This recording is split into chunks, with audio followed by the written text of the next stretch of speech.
अपना दल से जुड़ करके मिशन मूवमेंट के साथ काम करने का जो है अवसर इस क्षेत्र में मिला।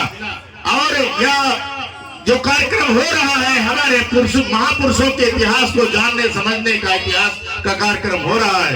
ये कार्यक्रम जो कथा ज्ञान वर्षा हो रही है ये केवल चमारों की कथा नहीं है। इसमें छत्रपति शिवाजी महाराज जो कुर्मी राजा थे, जिनको जो है बाएं पैर से राज तिलक किया गया, उनका अपमान किया गया, उनकी माता जीजाबाई ने जो है हमारे महारों की सेना में भर्ती करके और अपना राज जो है किला बनाने का काम किया, राज तिलक करवाने का काम किया। उन्होंने अपना साम्राज्य जब खड़ा किया तो जो है उनको राज तिलक करने को कोई तैयार नहीं हुआ। ऐसा नहीं है कि क्षेत्र में छुआछूत भेदभाव ये धार्मिक असमानता केवल चमार पासी नटकंजर बढ़िया के साथ होती थी।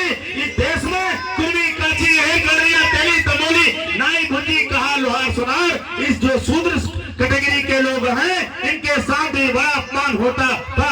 एक राजा बनने के बाद भी एक जो है ब्राह्मण बनारस से कोई ब्राह्मण जाता है और 6 फीट ऊंचे बैठ करके अपने बाएं पैर से राज तिलक करने का काम करता है। इस तरह हमारे वंशज छत्रपति शिवाजी का जो है अपमान करने का काम किया।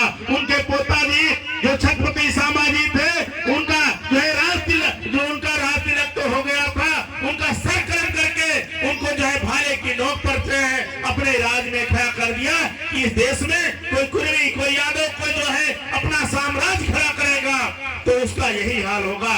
हमारे ही समाज के लोगों ने उनकी जो है खोपड़ी और उनके शरीर को इकट्ठा किया, उनको सिला और उसके बाद दफन करने का काम किया। तीसरे राजा जो साहू जी महाराज थे कोल्हापुर के राजा, उनको भी अपमानित करने का काम किया। इसीलिए छत्रपति साहू जी महाराज, छत्रपति शाहजी गायकवाड़ महाराज दोनों कुर्मी राजा थे। दोनों कुर्मी राजाओं ने बाबा साहब डॉक्टर बी.आर. अम्बेडकर को विदेश पढ़ने भेजा। अगर जो हमारे कुर्मी राजा शाहजी गायकवाड़ न होते, कोल्हापुर के राजा साहू जी महाराज न होते तो बाबा साहब डॉक्टर बी.आर. अम्बेडकर तो अम्बेडकर होते, लेकिन इतने विद्वान अम्बेडकर न होते जो आपको संविधान देते। इसलिए एक बार कुर्मी राजा शाहजी गायकवाड़ और साहू जी के लिए ताली बजाकर अभिवादन करें। इसलिए ये मिशन मूवमेंट को जो है चमार पासी का नहीं, ये मिशन मूवमेंट हमारे छत्रपति शिवाजी का है, छत्रपति संभाजी का है, छत्रपति साहू जी का है, जो कुर्मी राजा थे शाहजी गायकवाड़ का है, सोनेलाल पटेल का है, रामस्वरूप वर्मा का है, ललई सिंह यादव का है, उदा देवी पासी का है, शहीद भगत सिंह का है, शहीद उधम सिंह का है, बिरसा मुंडा का है, ज्योतिबा फूले का है, साहू जी महाराज का है, सावित्रीबाई फूले का है। और ये सारे लोग ओबीसी समाज के थे। ओबीसी समाज इस देश में शासक हुआ करता था, हमारे लोगों का भी शासन हुआ करता था, लेकिन ओबीसी समाज को धन की घुट्टी पिला करके उनसे छल कपट करके सबसे पहले राजपाट उनको छीना गया और उनको गुलाम बनाया गया। उसके बाद वो खेती में लगा दिया गया, उनको गाय पालने में लगा दिया गया, उनको भेड़ पालने में लगा दिया गया। जो कुर्मी खेती करने लगा तो उनको जो है कुर्मी कहा गया, वो सेवा करने लगा। किसी को कहार पानी भरने में लगा दिया कि पानी भरो, तालाब में मछली पकड़ो, मछली खिलाओ। किसी को कहा गया गाय पालो, वो यादव हो गए, गाय पालो, दूध दही घी हमको दे जाओ और बचा खुदा तुम खाओ। इस तरह से जो है हमारे ओबीसी समाज को भी बहुत सताया गया। उसके बाद हमारे लोग तो आखिरी तक जो है संघर्ष करते रहे, जंगलों में चले गए, आदिवासी हो गए, अछूत हो गए, अप्रस हो गए, लेकिन उन्होंने गुलामी स्वीकार नहीं किया। आखिरी में जब वापस आए तो कहा सारे काम बढ़ गए, हमारे घर में जो काम थे बढ़ गए, हमने खेती का काम कुर्मी को दे दिया, गाय पालने का काम यादव को दे दिया, भेड़ पालने का काम पाल को दे दिया, जो है लोहा पीटने को लोहार को दे दिया, लकड़ी काटने का काम जो है बढ़ई को दे दिया। तुम्हारे लिए काम ही नहीं बचा। आखिरी अगर काम करना चाहते हो तो मरे हुए पशु उठाओ, हमारे जूते सियो, चप्पल बनाओ। लेकिन आखिरी में हमारे लोगों ने तक जो है संघर्ष करते रहे लेकिन झुके नहीं। उसी श्रृंखला में हमारे बहुत सारे संत महापुरुष थे जो हमारे लोगों को इस देश में कुर्मी काछी हेर गड़रिया तेली तमोली नाई भुजी कहार चमार पासी नट नरबरिया इनको शिक्षा से मुख्य धारा से हटा दिया गया। इसीलिए तो इस देश में मुगल आए, मोहम्मद बिन कासिम आया, गौरी आया, गजनी आया और तैमूर लंगड़ा आया। ये सारे विदेशी आक्रांता इसलिए आए कि इस देश में बैकवर्ड समाज के लोगों को लाठी लड़ने से, तलवार भाजने से, तोप चलाने से, स्कूल में प्रवेश से शिक्षा बंदिश कर दी गई।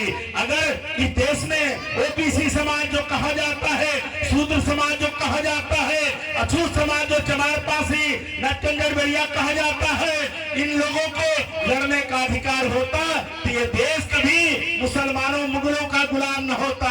इस देश में अगर मुगल आए तो तुम्हारे नक्कारा जो है, तुमने विभाजनकारी नीति बना करके इस देश में कुर्मी यादव को लड़ने से रोक दिया, उनको स्कूल विद्या ग्रहण करने से रोक दिया, चमारपासियों के साथ भेदभाव कर दिया कि सड़कों पर चल नहीं सकते, तालाब में पानी नहीं पी सकते। जब इतना इतना अत्याचार तुमने इस देश में, इस देश के कुर्मी यादव चमारपासी के साथ किया तो ये देश तो गुलाम होना ही था। जब इस देश में अकबर आया, औरंगजेब आया, मोहम्मद बिन कासिम आया, गौरी आया, गजनी आया और इस देश में 800 सालों तक शासन किया तो तुम्हारी बहादुरी कहाँ चली गई थी? आज वे जब फिर हमारे लोग खड़े हुए, चाहे जब खड़े हुए, चाहे शिवाजी के साथ खड़े हो, चाहे साहू जी के साथ खड़े हो, तो फिर साम्राज्य हमारा हुआ। ये चंद्रगुप्त मौर्य थे हमारे साम्राज्य, हमारे सम्राट अशोक थे, हमारे दशरथ मौर्य थे। जब सम्राट अशोक थे तो 84,000 स्तूप थे, तब तक शिला विद्यालय था, नालंदा विश्वविद्यालय था, उज्जैन विश्वविद्यालय था, विक्रमशिला विद्यालय था। पूरी दुनिया के लोग भारत की धरती में ज्ञान लेने आते थे। जब इस देश में हमारे लोगों को पढ़ने से रोका तो ये देश कंगाल हो गया, मुगलों का गुलाम हो गया। इस देश में 800 सालों तक मुगलों ने शासन किया। मंदिरों में रखा हुआ सोना तोड़ तोड़ करके हाथी के हौंदे पर लाद करके अरब को लेकर चले गए। ये कंगाल हो गया। इस देश में बचे खुचे जो थे, अंग्रेज आए, फ्रांसीसी आए, पुर्तगाली आए, उन लोगों ने भी इस देश को लूटने पाटने का काम किया। जब ये इस देश में दोबारा हमारा साम्राज्य स्थापित हुआ, बाबा साहब डॉक्टर बी आर अम्बेडकर आए। बाबा साहब डॉक्टर बी आर अम्बेडकर को 32 डिग्री प्राप्त हुए, 14 भाषा के ज्ञाता थे। उनको भी बाहर बैठ के पढ़ने का जो है सबके साथ पढ़ने को अधिकार मिला। उनकी 4 संतानें खत्म हो गई, चाहे रमेश खत्म हुआ हो, चाहे गंगाधर खत्म हुआ हो जिसको कफन नहीं दे पाए, चाहे इंदु खत्म हुई जिसका इलाज नहीं कर पाए, जो राजरत्न अंतिम समय में खत्म हुआ जो जिसका जो है जो कफन नहीं कर पाए। इस तरह से बाबा साहब ने त्याग तपस्या करके और साहू जी शाहजी गायकवाड़ के बदौलत 14 भाषा के ज्ञाता हुए, 32 डिग्री उन्होंने प्राप्त किया। जर्मन जाके संस्कृत पढ़े, तब जाके भारत में आए। अछूतों को पानी पिलाने के लिए महातालाब आंदोलन किया। वो जो है नासिक में कालाराम नासिक मंदिर आंदोलन किया। ये आंदोलन करके सबूत इकट्ठा किया और 1930, 31, 32 की गोलमेज सम्मेलन में लंदन में जाकर के इस देश के कुर्मी, काची, हेरगढ़विया, तेली, तमोली ओबीसी समाज के लिए अधिकार लेकर आए। उनको सबसे पहले अधिकार दिया। आर्टिकल 340 लिखा जिसमें ओबीसी समाज, इस देश में ओबीसी समाज जो 2500 जाति है, उनको बार बार गिनाने से कोई जरूरत नहीं। उन 2500 जातियों को सबसे पहले बाबा साहब ने अधिकार दिया। जब बाबा साहब की मूर्ति लगती है, बाबा साहब का प्रवचन होता है, तब लोग कहते हैं, यादव समाज के लोग भी कहते हैं, कुर्मी समाज के लोग भी कहते हैं, अरे ये चमारों की नेता है, चमारों के नेता है, चमारों की कथा हो रही है। अरे बाबा साहब आर्टिकल 340 लिख करके इस देश में कुर्मी, काची, हेरगढ़विया, तेली, तंबोली, नाई, भुजी, कहार, लोहार, सोनार का भाग्य बदलने का काम किया। तभी तो नरेंद्र दामोदर दास मोदी जो तेली बिरादरी का है उसको भी प्रधानमंत्री बनने का अवसर प्राप्त हुआ। बेनी प्रसाद वर्मा जो कुर्मी बिरादरी के थे, उनको भी बाबा साहब की बदौलत ही मंत्री विधायक बनने का अवसर प्राप्त हुआ। चाहे महामना रामस्वरूप वर्मा हो, चाहे सोनेलाल पटेल हो, चाहे अनुप्रिया पटेल हो, जितने ओबीसी लीडर हैं ये बाबा साहब की देन है। और जितने डीएम एसडीएम हैं वो तो बिल्कुल ही बाबा साहब की देन है। अगर बाबा साहब आर्टिकल 340 न लिखते तो ओबीसी समाज को जो 27% आरक्षण मिला है वो न मिलता। तो इसको जो 27% नौकरियों में, शिक्षा में, रोजगार में आरक्षण मिला है, ये बाबा साहब की देन है। हमारे लोगों को भी बाबा साहब ने 21% आरक्षण दिया, 2% एसटी को आरक्षण दिया जो जंगलों में रहते थे। हम लोगों के लिए शिक्षा के दरवाजे खोले। तो वर्तमान समय में हम लोगों को ये कार्यक्रम करके अपने महापुरुषों का इतिहास जानने की आवश्यकता है और जान करके चलने की जरूरत है।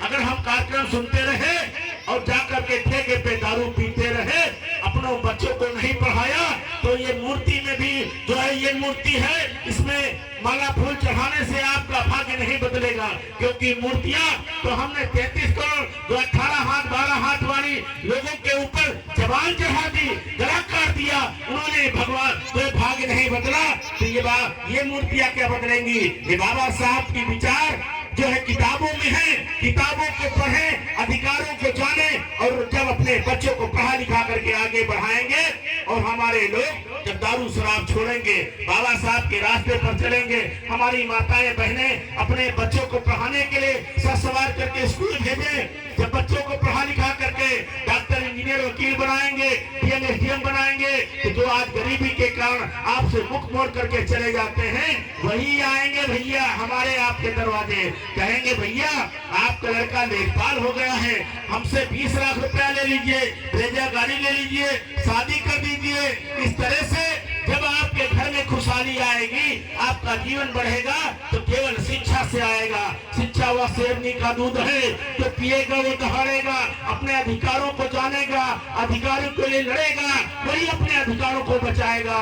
मैं इन्हीं बातों के साथ मैं अपनी वाणी को विराम करते हुए, हम चाहेंगे हमारे साथ में आए हैं विपिन कुमार आजाद जी, वो भी आए अपनी बात रखें 2 मिनट में। आदरणीय विपिन कुमार आजाद जी, क्योंकि सारे लोगों के विचार सुनिए, क्योंकि जब कार्यक्रम हो रहा है, पता नहीं किसके दिमाग में कौन सी बात जुबान से निकले और कौन सी बात आपको अच्छी लग जाए और उस अच्छी बात पर आप चल जाए, आपका भाग्य बदल जाए। क्योंकि भाग्य वही बदलेगा जब आप कर्म करेंगे। पूजा पाठ करने से भाग्य नहीं बदलेगा। स्वर्ग में तुम कुछ नहीं है। आपका जीवन बाबा साहब ने वर्तमान में संविधान के माध्यम से स्वर्ग बनाने का काम किया है। उस रास्ते पर चल करके अपने बच्चों को पढ़ा लिखा करके स्वर्ग बनाने का काम कर सकते हैं।